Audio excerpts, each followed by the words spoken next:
Olá, aqui professor Gilson de Mendonça. Vamos conversar agora um pouquinho a respeito da glândula tireoide. A glândula tireoide é uma glândula localizada na região da garganta, abaixo da laringe e macroscopicamente ela apresenta este aspecto. É uma glândula que tem dois lobos, duas partes principais, o lobo direito e o lobo esquerdo, sendo que cada um desses lobos, esses lobos estão unidos na sua parte central através de uma região chamada istmo. Esse é o aspecto macroscópico da glândula tireoide. Microscopicamente, o parênquima da glândula tireoide apresenta esta formação. Existem estruturas no parênquima tireoidiano chamadas folículos. Esses folículos apresentam uma parede de células epiteliais que formam a parede folicular e no centro, no interior desses folículos, há um espaço livre, um vacúolo, onde se acumula uma substância que recebe o nome vulgar de coloide. Além desses folículos, dessa estrutura folicular do lobo do parênquima tireoidiano, também existem outros tipos de células chamadas células C, que são células que produzem um hormônio chamado calcitonina, que está envolvido mais com a regulação do metabolismo do cálcio. As células foliculares, né, das paredes dos folículos tireoidianos, são aquelas que vão produzir os dois hormônios principais conhecidos da tireoide, que é o T3 e o T4. A tireoide, portanto, produz esses dois hormônios principais, além da calcitonina. O T4 é a abreviatura do hormônio tiroxina e o T3 é a abreviatura do hormônio triiodotironina. A imensa maioria, falando em termos proporcionais, a imensa maioria da produção de hormônios da tireoide é T4, é a tiroxina. Mais de 90% dos hormônios tireoidianos é a T4. O T3 ele tem proporcionalmente uma produção bem menor, porém ele é mais ativo. O T3, na verdade, é a forma biologicamente ativa dos hormônios tireoidianos. Ele é mais ativo, porém produzido em menor quantidade. O que acontece é que nos tecidos, nos órgãos-alvo, normalmente, para que tenhamos o efeito dos hormônios tireoidianos, o T4 ele é convertido em T3, para que haja a resposta pelas células-alvo. Uma das principais diferenças entre eles é que a velocidade e a intensidade de ação do T3 é infinitamente maior do que o T4. Ele é um hormônio muito mais ativo. Basicamente, o que os hormônios da tireoide regulam e determinam no organismo é o aumento da taxa metabólica. A sua ação é sempre no sentido de aumentar a taxa metabólica. São os dois grandes hormônios reguladores da intensidade do metabolismo. Para a formação dos hormônios da tireoide, é necessário um elemento químico chamado iodo e uma molécula denominada tireoglobulina. A tireoglobulina é, na verdade, um polímero de um único aminoácido, a tirosina. Portanto, os hormônios da tireoide, eles naquela classificação bioquímica dos hormônios, eles são classificados como aminas, porque são formados a partir de um único aminoácido chamado tirosina. No caso do T4, da tiroxina, o que nós temos é um fragmento da molécula de tireoglobulina ligado a 4 íons iodeto. E o T3 é semelhante, é um fragmento também da molécula de tireoglobulina, só que com 3 íons iodeto. Por isso, a distinção entre T3 e T4. O iodeto, que é um dos elementos fundamentais indispensáveis para a formação dos hormônios da tireoide, ele é captado da corrente circulatória na membrana basolateral das células da parede dos folículos através de um processo de cotransporte. É um mecanismo de transporte ativo, do tipo cotransporte, onde o iodeto ingressa na célula, pegando aí uma caroninha com o sódio. E do outro lado, na membrana apical, por efluxo, esse iodeto vai até o lúmen folicular, aquele espaço vazio que existe no interior dos folículos, onde vai participar na formação da substância que se denomina colóide.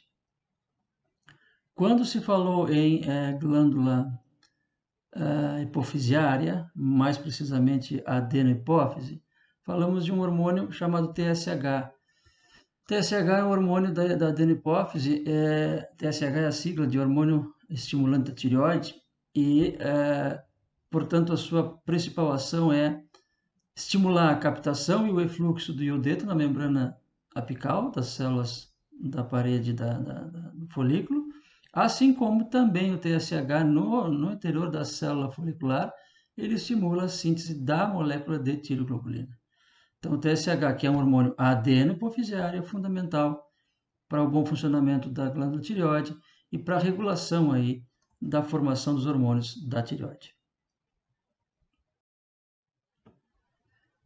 Nesse diagrama temos a representação de uma célula da parede do folículo, né? Uma célula epitelial folicular. À esquerda seria o sangue, à direita o espaço do lúmen folicular, a luz do folículo. Então, essa membrana da célula que fica voltada para o sangue é a membrana basolateral, e essa face da membrana que fica voltada para o lúmen folicular é a membrana apical.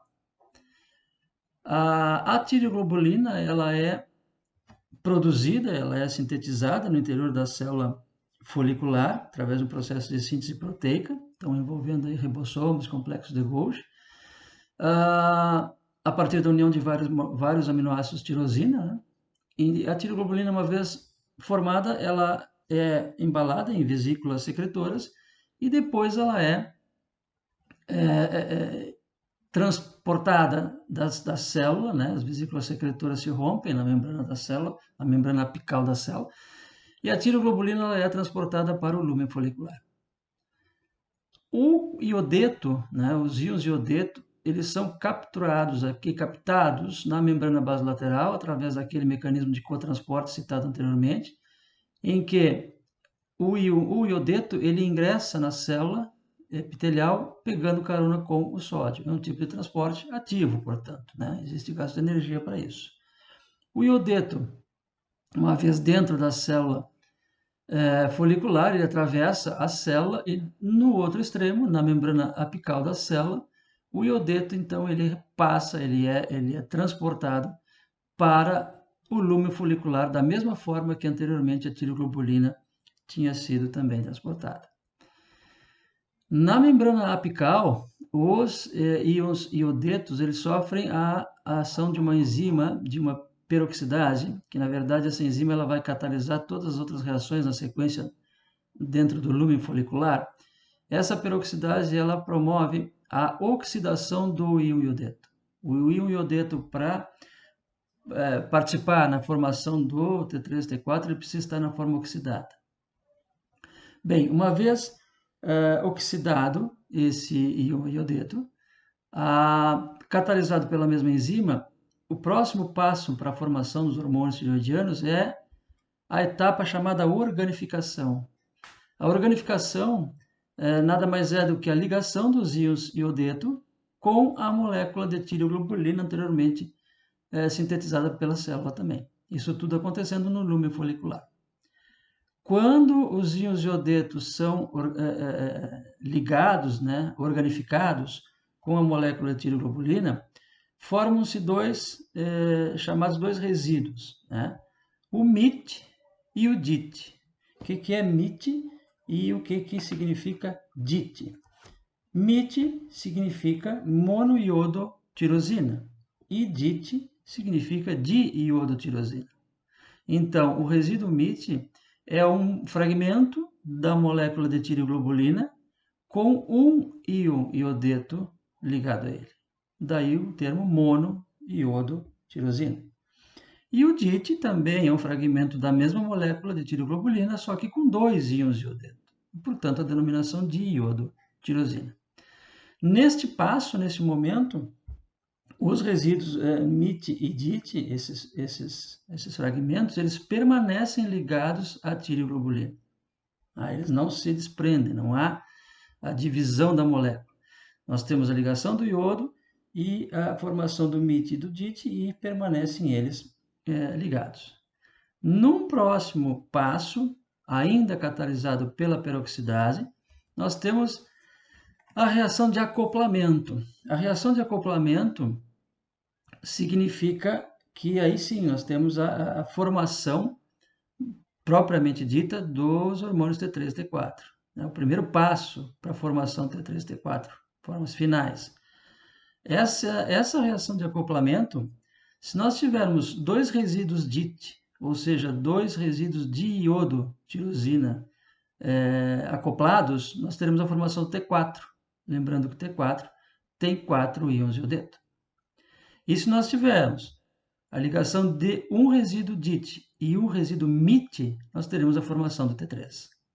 Lembrando que o T3, então, tem 3 íons iodeto. Essa é a reação de acoplamento. Ainda nesse momento, não há fragmentação da molécula, permanece íntegra a molécula de tireoglobulina, com o T4, o T3 e alguns resíduos MIT e DIT que permanecem na molécula, que não participam das etapas de acoplamento. Então, a molécula de tireoglobulina, ela apresenta fragmentos com o DIT, com o MIT, que não foram acoplados, e as formas T3 e T4 também podem estar presentes nesse momento. A reação de acoplamento de dois resíduos DIT, ela é 10 vezes mais rápida, acontece de forma 10 vezes mais rápida do que a reação de acoplamento de um resíduo DIT e um MIT. Esse é um dos motivos pelos quais a tireoide produz uma quantidade infinitamente maior de T4 do que de T3. A própria velocidade de formação do acoplamento de dois resíduos DIT é muito maior. Bom, nesse momento ainda estamos no lúmen folicular. Quando for necessário, então, a secreção, a liberação dos hormônios da tireoide para o sangue, para que exerçam as suas ações no organismo, a molécula de tireoglobulina é endocitada na membrana apical da célula.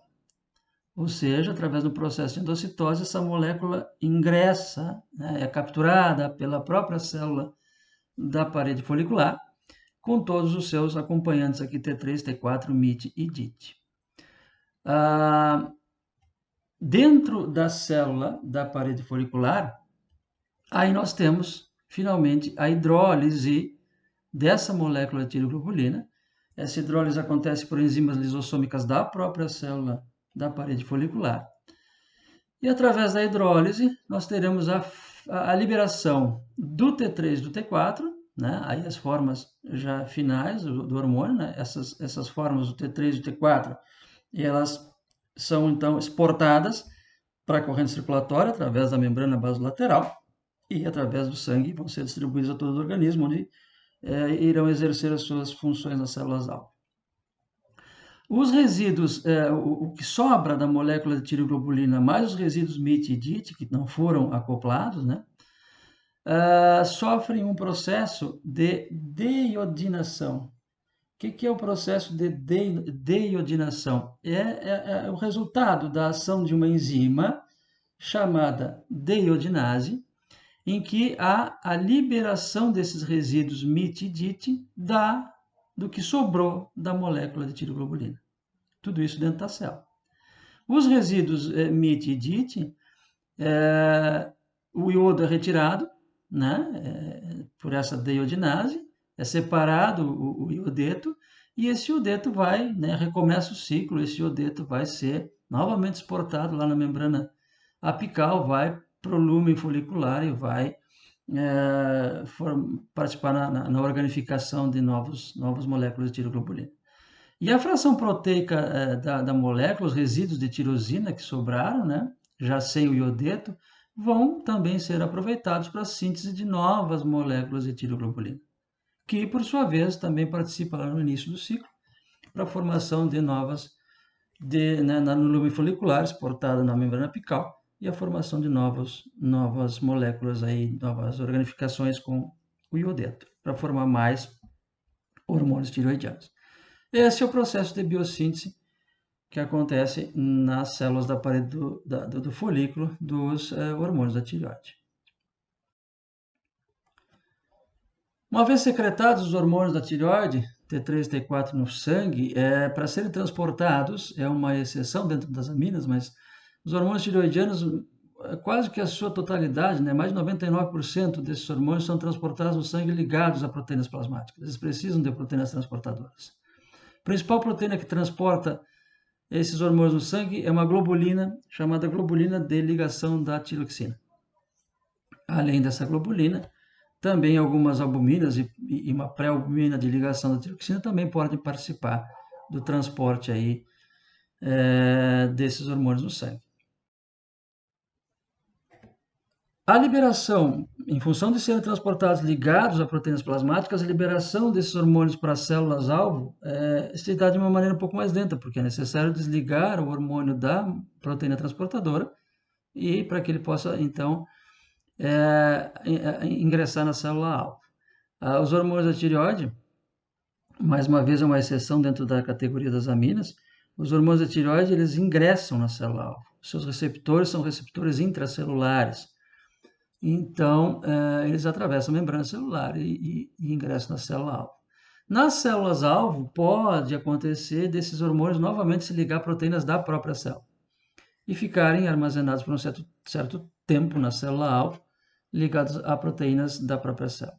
Todos esses eventos, né, essas características dos hormônios tireoidianos fazem com que a utilização deles seja, de certa forma, lenta, perto daquilo que é produzido e que existe no organismo. E muitas vezes, quando há uma deficiência desses hormônios, a sintomatologia clínica vai aparecer num momento bem posterior, né, ao início do processo. As deficiências não são normalmente imediatamente detectadas, porque há uma reserva, digamos assim, de hormônios da tireoide no corpo em diversos momentos, de diversas formas, né, para serem utilizados.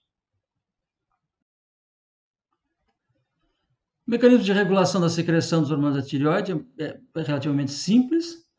Para o início do processo é necessário que o hipotálamo secrete o TRH. O TRH é um fator estimulador. O TRH, liberado pelo hipotálamo, chegando na hipófise anterior, né, estimula a produção do TSH, ou o hormônio estimulante da tireoide. E o hormônio estimulante da tireoide, o TSH, via corrente circulatória, vai chegar às glândulas tireoides, onde vai lá contribuir, como já citado anteriormente, para a formação dos hormônios tireoidianos. Com esse processo acontecendo dessa forma, a tendência é que a secreção de T3 e T4 aumente e os níveis plasmáticos desses hormônios também se elevem. Níveis plasmáticos elevados de T3 e T4 fazem feedback negativo na hipófise anterior, promovendo a inibição, né, dessa parte da glândula hipofisiária na produção de TSH. Com isso, diminui o nível de TSH circulante liberado pela hipófise anterior, o que, consequentemente, vai determinar diminuição da atividade da tireoide e diminuição da síntese de T3 e T4. E aí diminui T3 e T4 até um nível mínimo fisiológico, onde, por estarem suficientemente baixos, essa alça de feedback negativo aqui diminui de intensidade ou desaparece. E aí a hipófise anterior volta a intensificar a secreção de TSH, volta a tireoide a produzir T3 e T4. É uma via de regulação relativamente simples da secreção dos hormônios T3 e T4. Via de regulação por feedback negativo clássico. O hormônio da tireoide, a ação dos hormônios da tireoide, então, ocorre nas células-alvo e, como já citado antes, os receptores para esses hormônios eles estão no interior da célula. Entretanto, esses receptores se localizam nos núcleos, na membrana dos núcleos das células-alvo. Então, são receptores classificados como receptores nucleares. Porém, esses receptores, eles permitem a ligação do T3 e não T4.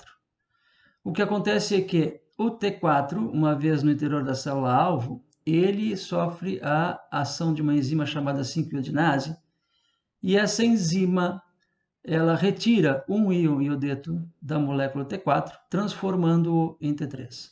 E aí o T3 pode se ligar ao receptor nuclear e, a partir daí, termos a resposta da célula. Então, é necessário que haja a transformação, a conversão do T4 em T3 na célula-alvo para que tenhamos a resposta.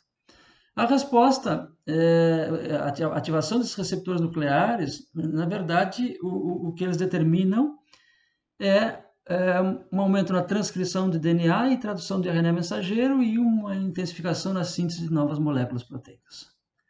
Basicamente é isso que acontece. Os hormônios da tireoide, o T3 especialmente, ele estimula transcrição e tradução de RNA. E essas novas moléculas proteicas vão se distribuir a todo o organismo e vão determinar, dependendo do sistema e da região e do órgão que nós estiver falando, determinar ações características e clássicas no sentido de intensificar, acelerar, incrementar a taxa metabólica. Esses hormônios em nível de eventos de crescimento, eles são fundamentais para o crescimento como um todo, especialmente maturação de tecido ósseo. Em nível do sistema nervoso central, esses hormônios são indispensáveis para a maturação do sistema nervoso central. Então, em indivíduos jovens, é fundamental a ação dos hormônios tireoidianos para que haja um amadurecimento normal do sistema nervoso central. No metabolismo basal, eles estimulam a atividade da bomba de sódio e potássio, a sódio-potássio ATPase, e com isso há um aumento no consumo de oxigênio e, consequentemente, um aumento da produção de calor e aumento da taxa metabólica. Então, que eles determinam uma aceleração, na verdade, no metabolismo basal. No metabolismo como um todo, eles participam tanto no metabolismo de carboidratos, de proteínas, de lipídios, enfim, de maneira a basicamente aumentar a absorção de glicose pelas células, aumentar processos como glicogenólise e gliconeogênese, aumento na lipólise, no consumo de ácidos graxos para a geração de energia, e intensificação nos processos de síntese e degradação proteica. Na verdade, há o que se chama de catabolismo efetivo, porque predomina um pouco a degradação proteica pela utilização das proteínas, dos aminoácidos no processo de gliconeogênese, em detrimento da síntese. E no sistema cardiovascular, os hormônios tireoidianos, eles estimulam basicamente o aumento do débito cardíaco, da função cardíaca como um todo, mas o débito cardíaco, frequência cardíaca e por aí vai. Principais funções, então, resumindo, desses hormônios: aumenta a transcrição gênica pela síntese de novas moléculas proteicas, e considerando que essas proteínas podem ser enzimas ou podem ser outras substâncias, então há uma participação em todo o metabolismo. Aumenta a atividade metabólica celular, com aumento de geração de calor e atividade de bomba de sódio e potássio e consumo de oxigênio. Aumenta a captação e utilização de glicose, a mobilização de ácidos graxos, e aumenta o fluxo sanguíneo, débito cardíaco, frequência cardíaca e a força de contração cardíaca, intensificando então toda a atividade cardiocirculatória. Então, os hormônios da tireoide são hormônios que basicamente o que fazem é acelerar o metabolismo, e com os resultados, as consequências normais que pode se esperar a partir disso. Dentro de um padrão de um nível fisiológico adequado, nada demais deverá acontecer. São os grandes reguladores do metabolismo. O problema é quando as coisas fogem um pouquinho do fisiológico. Durante a vida fetal, T3, T4 e TSH materno não cruzam a barreira placentária, obviamente falando de indivíduos dos mamíferos, de gestações placentárias. Portanto, o desenvolvimento do feto ele é mantido pela própria tireoide fetal. E, às vezes, em seres humanos, especialmente, pode acontecer problemas de disfunção tireoidiana fetal. E tem um quadro muito característico em seres humanos, que é o hipotireoidismo pré- ou pós-natal, que gera um distúrbio chamado cretinismo em seres humanos. Então, os cretinos são aqueles que possuem esse distúrbio. Dentro dos distúrbios da tireoide, os clássicos são o hipertireoidismo e o hipotireoidismo. O hipertireoidismo ele se caracteriza por uma sintomatologia que expressa aceleração, que expressa catabolismo, que expressa consumo, gasto, aumento do metabolismo basal, a tendência do indivíduo perder peso, um balanço negativo de hidrogênio pelo consumo da proteína, aumento da produção de calor, são indivíduos que têm uma geração de calor muito grande, sudorese também aumentada, aumento do débito cardíaco, podem apresentar falta de ar, dispneia, dificuldade respiratória. Indivíduos com hipertireoidismo também podem apresentar transtornos musculares, como tremores e fraqueza muscular. Podem apresentar exoftalmia, exoftalmia é o prolapso do globo ocular. E pode apresentar bócio. Bócio é o aumento da região da garganta, né, que indica uma hipertrofia da glândula tireoide. Esses são os principais sintomas de um quadro de hipertireoidismo. Como causas, existem várias causas. Tem uma doença chamada doença de Graves, que na verdade é uma doença autoimune, né? É o aumento das imunoglobulinas que estimula a tireoide, então acelera por causa de um defeito imunológico. Pode ser uma neoplasia na própria glândula tireoide, pode ser por um problema de hipófise, né, por excesso de secreção de TSH na hipófise, aí não é problema na tireoide, na hipófise, ou pode ser por aplicação, né, de T3 e T4 exógenos. Os níveis de TSH podem se apresentar reduzidos quando for, né, quando for defeito na própria glândula tireoide, porque teríamos um feedback negativo T3 muito grande, e o TSH cai, ou pode estar aumentados, né? Se o defeito for na hipófise e não na tireoide, nós poderemos ter TSH aumentado. Isso no caso do hipertireoidismo. Então, sintomas todos de aceleração do metabolismo. No hipotireoidismo, bom, é exatamente o contrário, né? Sintomas de redução do metabolismo, né? Redução do metabolismo basal, tendência a ganho de peso, balanço positivo de nitrogênio, redução na produção de calor, são indivíduos que têm dificuldade de gerar calor e aí isso gera, né, em contrapartida, uma sensibilidade ao frio maior. Redução do débito cardíaco, hipoventilação, né, disfunção respiratória com hipoventilação. Indivíduos que se apresentam um pouco mais letárgicos, indivíduos que têm uma lentidão mental, especialmente seres humanos, lentidão de raciocínio, né? Pálpebras caídas, né? Queda de pálpebra, pode ser um sintoma também de hipotireoidismo. Mixedemas, que são pequenos edemas distribuídos pelo corpo. Em termos de crescimento, se estiver falando de indivíduos jovens, né? Retardo no crescimento, retardo mental, quando for um quadro de hipotireoidismo perinatal, que é aquele cretinismo, né, em seres humanos. E pode também surgir bócio. Da mesma forma que no hipertireoidismo, também nós podemos ter bócio no hipotireoidismo. Principais causas, normalmente, podem ser processos inflamatórios da tireoide, tireoidite autoimune ou doença de Hashimoto. Cirurgias para hipertireoidismo, muitas vezes, quando a tireoide hipertrofia e se faz um procedimento cirúrgico para fazer a ressecção de parte da glândula tireoide, né, para ver se controla o problema de hipertireoidismo, pode gerar um efeito contrário, em que, né, pela ressecção da parte da glândula, o indivíduo entra num processo inverso de hipotireoidismo. Deficiência de iodo, né, basicamente, não é muito característico hoje em dia, né, o iodo, a necessidade de iodo diária é muito pequena e normalmente a alimentação é capaz de suprir essa necessidade. Congênita, que é o cretinismo que eu falei para vocês, redução do TRH ou TSH, e são distúrbios em nível do sistema nervoso central, ou de hipotálamo, no caso do TRH, ou de hipófise, no caso do TSH. O TSH pode estar aumentado, né, quando for defeito primário na própria glândula tireoide, né, por feedback negativo, ou reduzido se o defeito for no hipotálamo ou na hipófise anterior. Mas, basicamente, o que interessa, que eu gostaria de passar para vocês, é os sintomas básicos aqui de hiper e hipotireoidismo. Sintomas de hipertireoidismo, sintomas de aceleração do metabolismo. Sintomas de hipotireoidismo, exatamente o contrário. Aqui eu trago só essas ilustrações para vocês. São fotografias de animais, neste caso um felino, um gato, que sofrendo um processo, são dois gatos, né? Sofrendo um processo de hipertireoidismo, tá? Não são gatinhos magrinhos, tá? São animais com hipertireoidismo, e que apresentam o emagrecimento, né, visível, perda de peso, diminuição da massa corporal. O pelo, normalmente, desses animais é um pelo mais áspero, mais grosso, mais arrepiado. O animal pode apresentar na região, especialmente na região do ventre, áreas de perda de pelo e formação de crossas. Então, isso tudo aqui são sintomas clássicos do hipertireoidismo, é o resultado da aceleração do metabolismo acima do limite fisiológico. E aqui eu trago algumas fotos de cães com hipotireoidismo. Aqui também não são cãezinhos gordinhos, tá? Na verdade, esses animais têm hipotireoidismo.